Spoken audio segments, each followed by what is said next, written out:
इस प्यार को क्या नाम दूँ के आने वाले एपिसोड की अपडेट आपके लिए लेकर उससे पहले प्लीज़ चैनल को सब्सक्राइब कर लीजिए। निरंजन जो है नीचे आ जाता है, तभी आस्था एकदम खोई खोई होती है और उसका मन कहीं में नहीं लगता।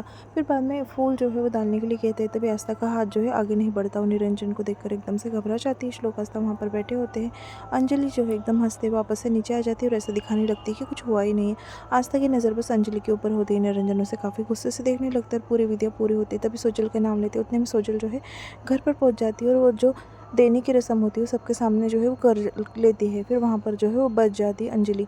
फिर बाद में वहाँ पर जो है आस्था भी खुशी खुशी जो है उसका तोहफा वगैरह एक्सेप्ट कर लेती है। फिर आशीर्वाद लेने की बारी आती है, तभी आस्था जो है वो कहने लगती है कि हम जो है सासूबाई का भी आशीर्वाद लेंगे। तभी वो कहता है कि मुझे कोई उनके आशीर्वाद की ज़रूरत नहीं है, ऐसा श्लोक कहता है। फिर बाद में निरंजन का आशीर्वाद सब ले लेते हैं और सब बड़ों का आशीर्वाद ले लेते हैं। फिर आस्था कहती है कि मुझे मेरे जीवन के लिए सासूबाई का भी आशीर्वाद चाहिए, ऐसा आस्था कहती है और जाकर जो है वो अंजलि के पैर छू लेती है। फिर बाद में अंजलि जो है उसे आशीर्वाद देती है और हाथ में के कंगन जो है वो आस्था को पहना देती है।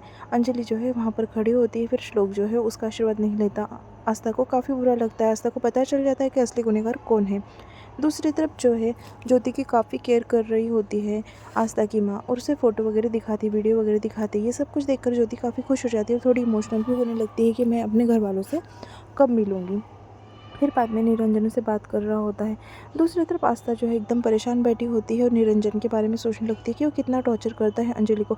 उतने में श्लोक वहाँ पर आता है और उसके करीब आने लगता है। तभी आस्था कहने लगती है कि श्लोक मैं बहुत थक चुकी हूँ।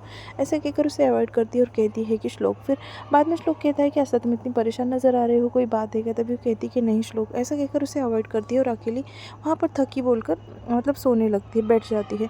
दूसरी तरफ अंजलि जो है वो हाथ पकड़कर जो है वो बाहर निकालने लगती सोजल को और कहती है कि निकल जाओ, तुमने ये घर में कोई जगह नहीं तुम्हारे लिए, तुम्हारे माँ के पास जाकर हो। निरंजन कहता है ऐसा अंजलि को करने के लिए। फिर बाद में वहाँ पर आता है और सबके सामने अच्छाई का नाटक करते हुए कहता है कि तुम ऐसे घर से नहीं निकाल सकती सोजल को। फिर बाद में आस्था को सब उसकी प्लानिंग वगैरह समझ में आ जाती है कि निरंजन जो है बस मतलब उसके पीछे से वार कर रहा है, अंजलि को बुरा बना रहा है और असली गुनहगार तो निरंजन ही है। फिर अंजलि चुपचाप वहाँ पर खड़ी होती है। फिर बाद में वहाँ से जो अंजलि चली जाती है। फिर वहाँ पर जो है वो सोजल कहने लगती है कि तुम्हारी वजह से सब कुछ हो, तुमने प्लान किया था ना आस्था कि तुम मुझे ऐसे इस तरह से घर से निकालूंगी। तभी फिर आस्था को समझ में आ जाता है कि सबकी आंखों पे जो है बस पट्टी बंधी है, असली गुनहगार किसी को नज़र नहीं आता, पर वो असली गुनहगार को सबके सामने लाएंगी, ऐसा आस्था जो है सोच लेती है।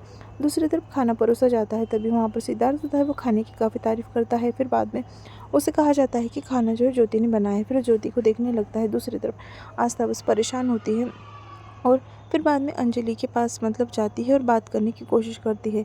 फिर उससे कहती है कि झूठा खाना तुम क्यों खाती हो। बाद में फिर सब खाना वगैरह मतलब वो खा लेती है।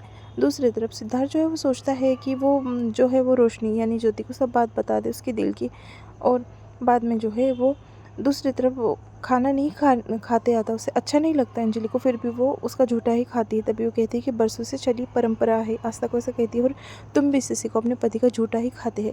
तभी वहाँ पर आस्था जो है चुपचाप बैठ जाती है और वो सोचती है कि मैं ये परंपराओं को बदलूंगी। और यहाँ पर एपिसोड जो है वो ख़त्म हो जाता है।